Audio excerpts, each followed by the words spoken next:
Welcome everyone to the second annual general meeting of Together. It's really, really exciting to be here. It's a fantastic venue.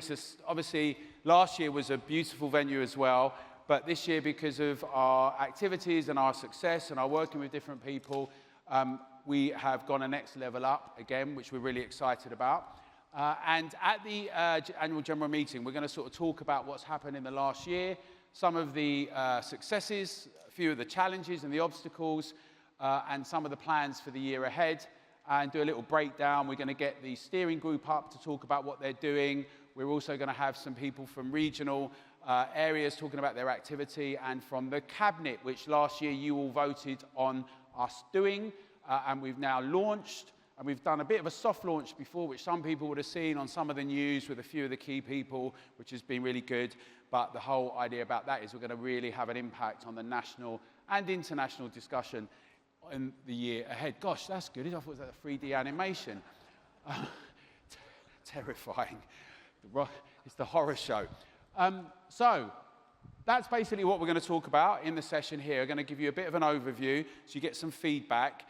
I just want to say from the start, and this is for everyone watching, all the members at home as well and around the country, I really want to thank you all and recognize what you've done, because without you guys, without the members, we couldn't do the activity that we're doing. It is the only thing that's been keeping us going, and we're going to talk about how we've been fiscally quite frugal, but we've been doing quite well, and our next steps and our ambitions to have more of an impact. And, you know, just to say that there are a lot of people that we are actually challenging that have so many more resources, so much more resources than us. But because of your contributions and because of your commitment, that's why we're able to do it. So give yourselves a round of applause, and thank you to everyone at home. So it's quite self-evident. We're going to run through the whole agenda of things bit by bit. I'm going to not try and bore you too much. Hopefully I can pull that off. Basically, there's a number of things that we've achieved in the year just gone, and they're to do with a range of things that include campaigning, lobbying, obviously our events around the country, and building profile. You know, people used to say last year, before we went into this year, that, you know, you're a bit London-centric, you know, it's a lot of stuff focused in London. Well, we've managed to get out in a number of areas, as well as having local and regional hubs and activity, some really important events that have made a big difference. For instance, you'll hear more about this throughout the AGM and tonight at the public event, like in Bristol and Bristol East with Chris and the guys, that have ended up getting a really good press with ITV and lots of local press, and pausing the Bristol East low traffic neighbourhoods as a consequence. You know, really, really important. Funnily enough, just on that note, when some people want to smear, though they have to retract their smears, that we're the far right and all these other things. It was really interesting to see at that event at a West Indian cricket ground with a huge Somali community, Pakistani, Turkish, and lots of white working class people. And it just sort of spells a lie to the whole smearing in all the work we always do. And we're beginning to win the battle of ideas and the hearts of minds across the country. And these events, locally, regionally, and nationally, are really important.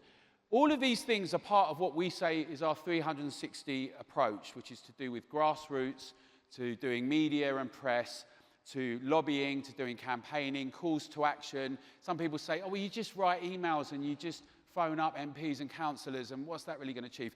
That's one part of many things. But as we know, when councillors, who often only get voted in by a few hundred people, start getting scores or hundreds of people writing letters, emailing them, calling them, telling them that they're going to vote on this basis, it has an impact. But it's part of a whole tapestry. It's part of our whole outlook, which is about moving things in the direction we think they should be, which is putting us at the heart of things, the public, putting what we need front and centre, and making sure it's democratic and accountable with cost-benefit analysis and transparency, none of which is what we've seen in the last few years. So obviously people are very upset and cynical about that, but that is what we aim to be doing, and that's what we're doing with our strategy. So you can see that with all the different areas, with reports, local events, and we are really punching above our weight. And as we'll talk about a little bit more, the major political parties all know about us and are all very concerned.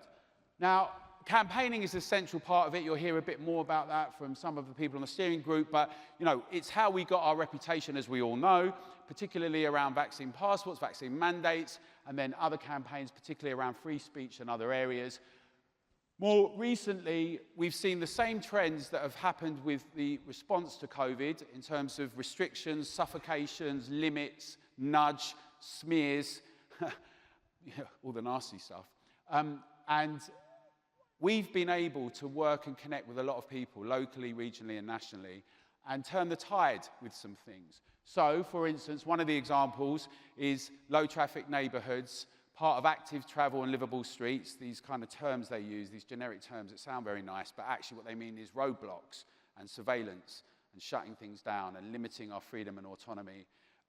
And we've, through all of the work that you've done and we've all done together, we've managed to get lots of people to write in, to lobby, to get lots of press and attention and talk about within the cost of living crisis and freedom, and we don't do things like that, well, we're not meant to in Britain, have this discussion about road closures, go national and international, as well as 15-minute cities and local ULEZ and the others. And so that Mark Harper ended up with the Department of Transport stopping the funding for low-traffic neighbourhoods, which is a major achievement. Doesn't mean it's the end of the story. He then doubled down on net zero. We'll come back to that. But net zero underpins all of this, of course. We've also managed to, throughout our Free Our Streets campaign, push back on a number of the different areas of the travel restrictions and the impacts. I mentioned Bristol, but Oxford became known as a flashpoint for 15-minute cities, for the bus gates, for shutting down local businesses, not listening to residents, and was internationally the focal point for many of these things. Interestingly now, there's been a fallout between the Labour and the Lib Dems, and that's coalition there between the Shire Council and the City Council. We'll be hearing from Clint Pugh later on as well, one of the campaigners in Oxford. We work with people on the ground. Very successful campaigning. We haven't won everything yet, of course, but we've managed to make it something that we can push back and win hearts and minds, we're beginning to see a domino effect with what's happening with low-traffic neighbourhoods and other areas. And we've also managed to make it part of a mainstream media discussion around 15-minute cities and others. You know, one of the other things about the successes that we've achieved is we've had a situation where we got the Prime Minister to order an inquiry. Now, we might chuckle, I chuckled, about an inquiry because we've seen the COVID inquiry. It's going to take lots of years, cost lots of money, and the terms of reference are sometimes not great. But it's one of the achievements that we've managed to do in a short period of time. We've managed to focus the minds of the government and create a discussion, not just in the Conservative Party and with the Cabinet, but with Labour, with the GMB union and others saying this is impacting detrimentally working people. David Lammy might say, well, if you're a workman, get on the underground with your tool bag. But most people, unions and people in Labour and others, know that this impacts working people. It impacts, obviously, elderly and disabled people, but all of us, because we never agreed to sign over our ability to move around and have freedom. And these roadblocks are very contentious, and that's why it's really fantastic that because of our work, right, our work with some other people, we've managed to get this and keep it in play. And we know, of course, that's impacting other things like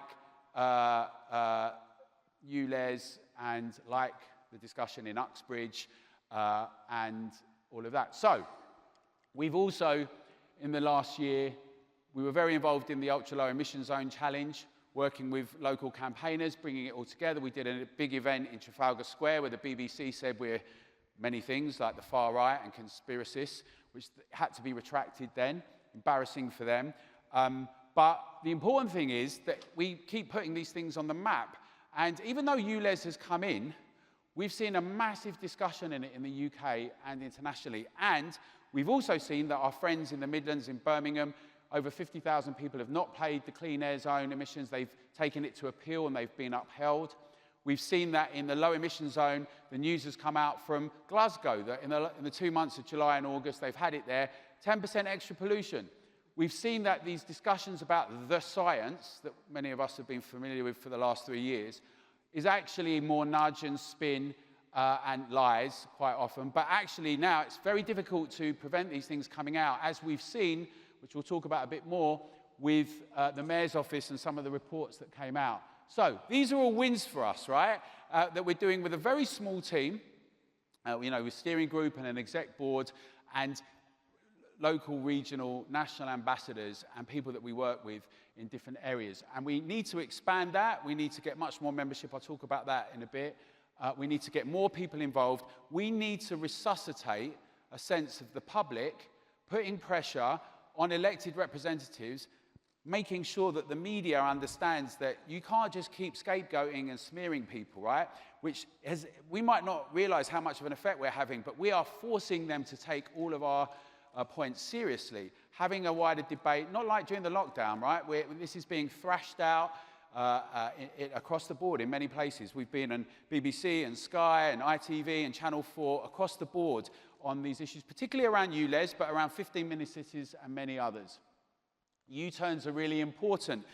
The net zero situation, and we're going to talk about, we're going to vote on, for those of you who haven't voted, because the proxy votes have all been done, on a campaign for no to net zero for the year ahead to explain why and get the public more engaged with that. We think that will be something that people will really get behind. But already, they're realizing that this platitude of net zero, that it might sound nice, they present it in a certain way, actually has real-life consequences for everything from power cuts to jobs, energy independence, and a range of other areas. A number of areas, we're all familiar with it, so I'm going to run through, but we've lobbied around things like cash and central bank digital currency, along with digital ID and surveillance. It's had an impact. Both the Treasury and the Bank of England, 50,000 and 65,000 responses.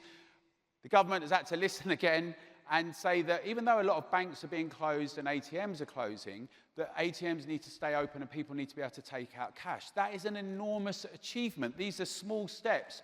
But because we're articulating these things and fighting on these fronts, we're having an impact and we can go further. And it's important that we don't allow this kind of catastrophism and a sense of pessimism, the sort of thing that the elite say, oh, this sort there, you're all stupid, you're all gammons and muggy, as though that we don't have our own agency and we can't change things. Because actually, what we've seen is these weak authoritarians, for the most part, that's what they are. They don't have principles and spine. And when they start thinking it's going to impact their votes, when they start seeing that the public are organized and articulate, things start changing quite quickly. So that's been really good that we've been doing all these things. Well, there you go. Look, it's behind you.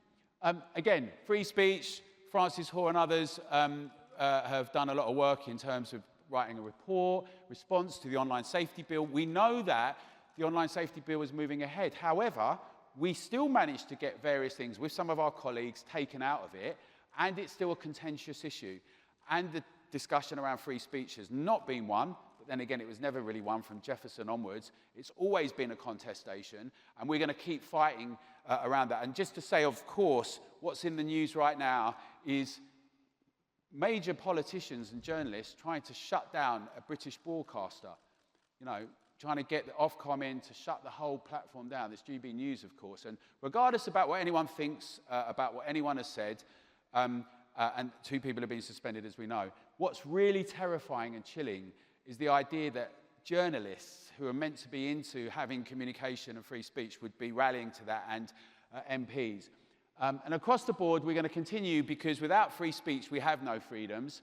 And we've also been challenging deplatforming, working with people like the Free Speech Union, Us for Them, when PayPal and others did it, and got results. In fact, working to lobby Andrew Griffith and the FCA, the Financial Conduct Authority, and the Treasury resulted in a recognition that there need to be protections for free speech, legal free speech. You can't just take people off platforms because you don't like what they're saying, which was happening regularly, and actually led into the precursor for what happened with Nigel Farage and the debanking thing, and had their attention and highlighted beforehand. So it has been really, really important. So obviously, you know, many of you here have been involved in all these things. We've been doing events around the country. As I say, Bath, another great example. You're going to hear a bit about that from Caroline later. But Bath, we got our venue cancelled just about 5 days before the event. Brilliant team of people. And we then went a step further and got a big hotel, and it was packed out, and it was incredible. And I'm being shouted at already. It's good. Really gave an example to me about how brilliant people locally are, because people on the Residents Association and the Business Association were really articulate. They knew all the kind of granular elements and the really important things. And we found that up and down the country, like in Cambridge, you'll be hearing from Cheyenne later on, but which, by the way, well, I let them tell us, because some of you might know already. But we're meeting brilliant people who are smart, passionate, enthusiastic, and it should be said, come from a range of different backgrounds. Some are in or were in the Labour Party, some are in or were in the Conservative Party, some are or were in the Green Party and the Lib Dems, some are completely independent. Many are politically homeless.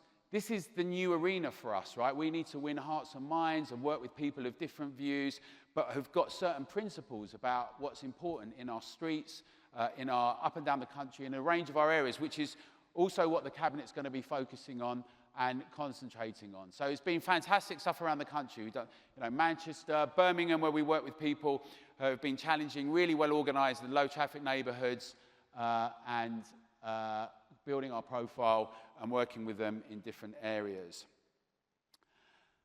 I mean, it's got to be said that when we started doing the stuff on ULEZ, hardly anyone knew about it, right? And it wasn't that long ago. And collectively, with some great campaigners, and some of them will be here this evening and later, we've managed to put this up so on the map and get everyone focused and obsessed about it. And even though it's gone through, we know that it's contentious. We know that lots of the counties around London are unhappy about it. We know that lots of the public are unhappy. They didn't agree. They weren't consulted properly.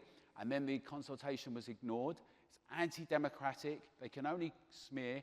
And they interfere with scientific reports and studies. And we are getting these stories out. This is why it's so important and essential, because these are building blocks to getting more people involved. Some people saw it during what was going on with COVID, and we had a certain amount of people involved, and some did the big protests and then went back again. But we're building new allies, and we're getting in new places, and we've got far more journalists and others that are taking us seriously. You'll hear a bit more about that in a bit as well with the Cabinet, particularly about Ben Powell's report with us and others. Then last year, you guys all voted to have a Cabinet, Together Cabinet. And just to remind ourselves, the aspiration and the goal was to have an impact on the national debate even more, to have experts in different fields that could bring their expertise to the debate, to do white papers and reports, to go in the media, to reinforce the central principles and pillars of Together, about democratic accountability, about freedom of speech and expression, about our interests and needs, putting the public first, not some platitudes and not some ideological impositions, but what is it that we need in terms of energy, what is it in health, in social care, all these areas, what is it in terms of our infrastructure, capacity, growth, all of the things that are essential that now often get termed in really problematic ways, or we only get told that you've got to have limits to them or restrictions, or somehow we have to tighten our belts, or we have to change everything we're doing and, and limit it all. We want to make sure that we can punch back, and like we've done with Ben Powell's report, which has changed the media landscape, which we'll come back to, we want to do that in a number of these areas. And you can see from democracy to energy, the economy, law, transport, hospitality, housing, across the board. And you're going to hear from some of the Cabinet members this evening. We're very pleased that they're going to come and join us in a bit, along with the steering group. But again, this all is part of our 360 approach, influencing business leaders, the public sector. Much of what's happened in the public and the private sector, as we've seen from the debanking situation, has been about things like ESG and EDI as mandates within it, sort of things that have been brought in without having an open public discussion. It has circumvented the public. It's undemocratic that it's just kind of gone into these institutions, and now you have all these things done that the public has not agreed to. And we want to get them front and center, and people like Harry Miller has already done a remarkable job with some of these things, and we're very excited about the year ahead. And we want to make sure, like we've done with our tentpole issues, that in each of these areas, we can really make an impact, both with the people who are specialized in that field and with the public. Because ultimately, at the end of the day, all of these issues can only really have virtue and merit if it's about what we need as the public, if it's done democratically. You can't have a conversation about energy or innovation or the economy or housing without what citizens need and want. And it seems like short-termism and a contempt for the public and an obsession with some ideological platitudes has meant that long-term strategic planning, questions about growth and productivity, about resource, about ambition and dynamism, they've been jettisoned. And we think it's really important to maintain those principles around freedom and the public being at the center of it, but ensuring that we go back to that. So maybe like the Victorian age, a sense of who we are, how we can do that, and have almost a view for the next 100 years about how we get these things done, not in just the electoral cycle where we've got bureaucrats spinning and just trying to hold on to power, which we've seen for the last few decades, very, very similar. And that's why so many people are politically homeless. And we think that we can engage and captivate some of them and have them more involved with what we're doing. So the cabinet will be one of those things that will be impacting the media, other elected, working with our grassroots campaign. And we'll be bringing people up the line from the grassroots campaigning to become leaders nationally and being involved in local, regional and national, and you'll hear from some of us. But that's the goal and the plan and how we're going with things. Some of the cabinet you'll see here. It's also on our website now, so if you don't worry, don't catch it all now, it'll be on the website. Some familiar faces and names. There's a couple of Banksy ones because we have to keep a low profile because they're very smart, but we won't release their names. Anyway, so I'm sure we've got some people that don't like us watching, even though it's meant to be members only. I'm sure they're going to try and find out who they are. But here you see some of them are going to come on the stage, but it's just really important to recognize that so many people are doing work at the moment, volunteering. The volunteers, which we should all give a round of applause to today, that have helped just get everyone in. Thank you to the volunteers. Brilliantly organized by Charlotte Gracious. So thank you guys, because it's really important. And not the volunteers, but the cabinet and the exec board and many on the steering group. We are paying more people now, but most people have been helping out and volunteering and doing things for us all around the country. And we'd like to get in a position where we have a much bigger team of fully paid, because that's professionalism when we do it, and we'll talk a bit about that. But it's just remarkable, you know, someone like Francis Hoare, who I can't imagine how much it is to hire him like, on a commercial rate normally, and then he'll turn up and he'll speak and he'll write reports and they'll be brilliant. And the value of that contribution, when we talk about, and I'll show you the financials, we haven't shown you how much equity we've got from free work, but I'm going to talk a bit about it when we show you the financials, because it's enormous, and I want to thank everyone for that. Oh, there you go. It's almost as if that was meant to come next. So, financials. This is a snapshot of, we've obviously transformed from the year before, where it was around the 35 mark, to where we are now. And you'll see there that we're in good shape. We have a new balance. We have a number of full-time staff now, but only a few. And the goal is that we bring in another 5 full-time staff.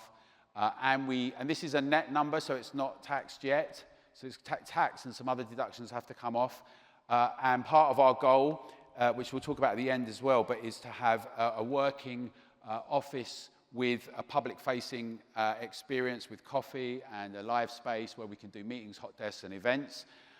Once you start factoring all that in, we were actually going to try and do it last winter, just after the winter, but because of the whole things with energy and costings, we scoped some places in places like Goodge Street and Warren Street, have it as a kind of destination hub in London, and then do a few regionally, and have together coffee and together meetings and a together kind of, and just brand it and have it all about the work that we're doing, but have a drop-in centres and all of that.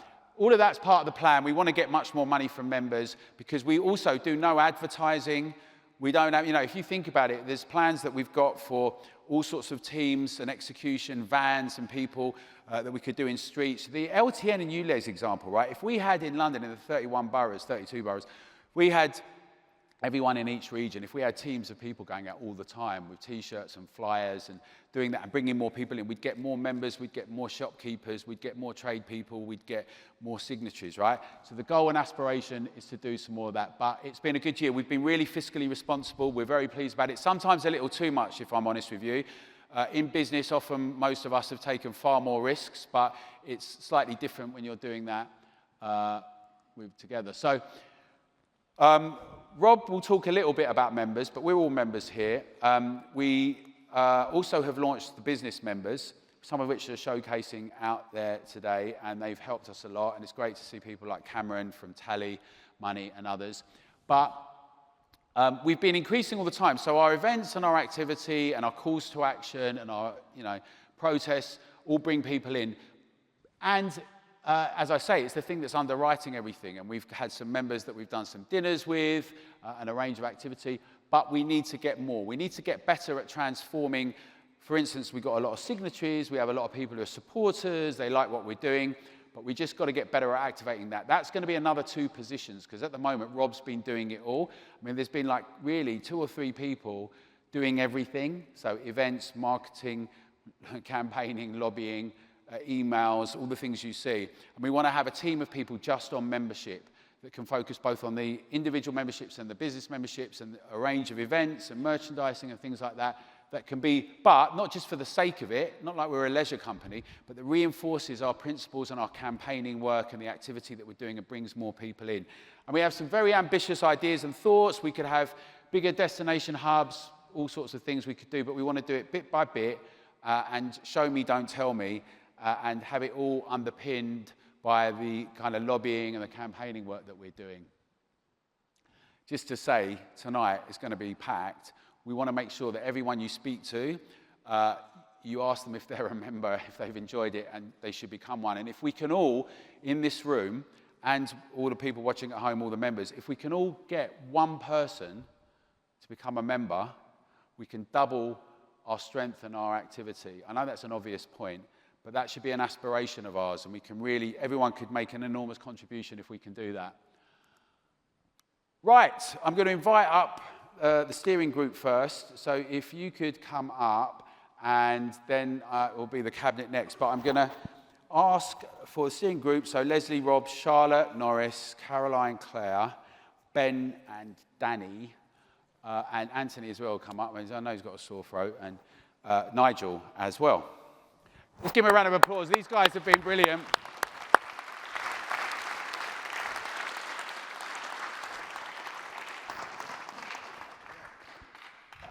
So I'm not going to introduce them because they're all going to speak for themselves, and they are the one thing I am going to say is that things can get really pressurized and they can be difficult, and having a team of people that are committed and that don't just bail out or freak out, and they're in the trenches with you, and they can do it, and they deliver, and it's just really, really important.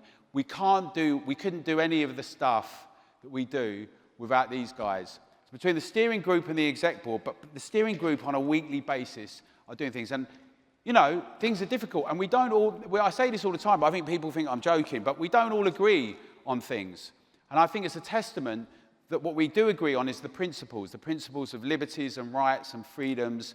But we have different ideas sometimes about why we're here, how we got here, but it's a reflection of together and an umbrella organisation to be able to not call each other names, not to be dismissive, not to say you're this and you're that.